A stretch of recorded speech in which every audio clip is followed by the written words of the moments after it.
What's going on, guys? Joey Cuz coming back at you, and today I am showing you my rifle, my two AR-15s, cuz I had a couple questions about them. Now, when I did the video on these two rifles, some of the questions were, what does one look like, the one on the bottom, and what does the other one look like, the one on the top? Well, basically, these are two different versions of what you could have that would be considered New York State compliant. And what do I mean by that is, when the Safe Act went into effect, you had to register your AR-15. If you didn't want to register it, you had to modify it. So basically, these two are modified. Now, I'll start on the bottom one. Now, this one is modified to the point where this magazine is non-detachable. Right now, I have a 20-round P-mag in it that's pinned to 10 rounds. It has a bullet button on it, which is epoxied on both sides on both sides of the magazine catch, so that you cannot get this thing out. I mean, if you get it out, you'd have to start bashing it with a hammer, and then by that time the receiver would be rendered useless. So that's one way they can do it. Oh, plus I also have behind this takedown pin, there's another pin that goes into the magazine. So this thing is secured in 3 different ways, so it can't come out. So basically, I did that to cover my ass. So if they tried to get one to fail, there's a backup on it. And because you have the magazine pin, you can keep your stock, your pistol grip, and your muzzle brake. So right now in this configuration, this is perfectly legal owned. You can actually go into gun shops and buy a rifle that looks just like this. Now, some of them might have a variation of the lower receiver where they don't have a magazine catch and it's just solid. And what they do is, I believe the one place out by me, what they do is they take a set screw and they pin it on the inside of the receiver behind the hammer. So for you to actually physically take it out, you would actually have to take all the guts out of the trigger guts out, and then physically take it out or change it out if something ever happened to the magazine. So because that's a fixed magazine, this rifle can look the way it is. Now, there's another way that you can keep the rifle looking like this. I don't have one. I was actually thinking of building one like this, but it's a little bit of a pain in the ass because it would have to be considered a single action or a bolt action rifle.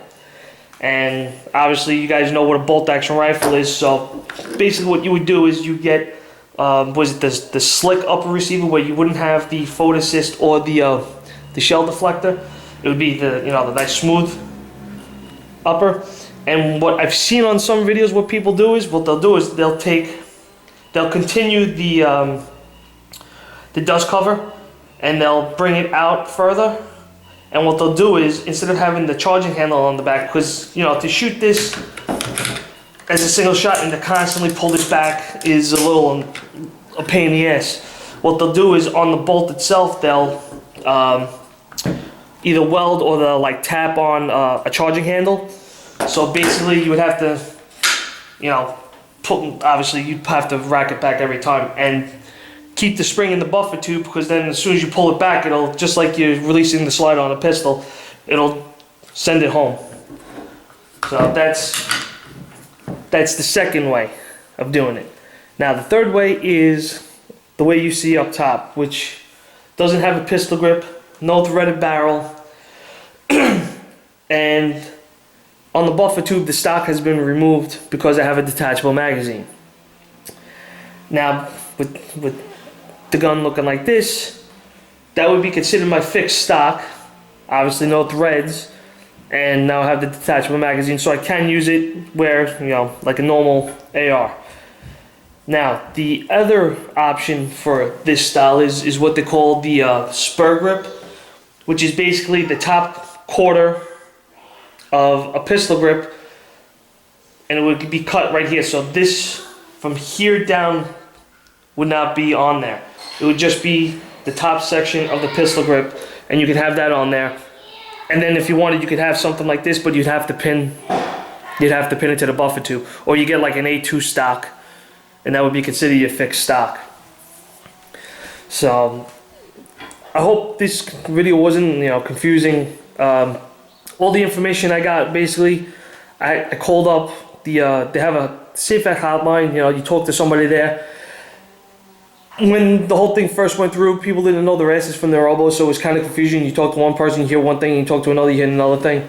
Now they you know, they're still it is what it is.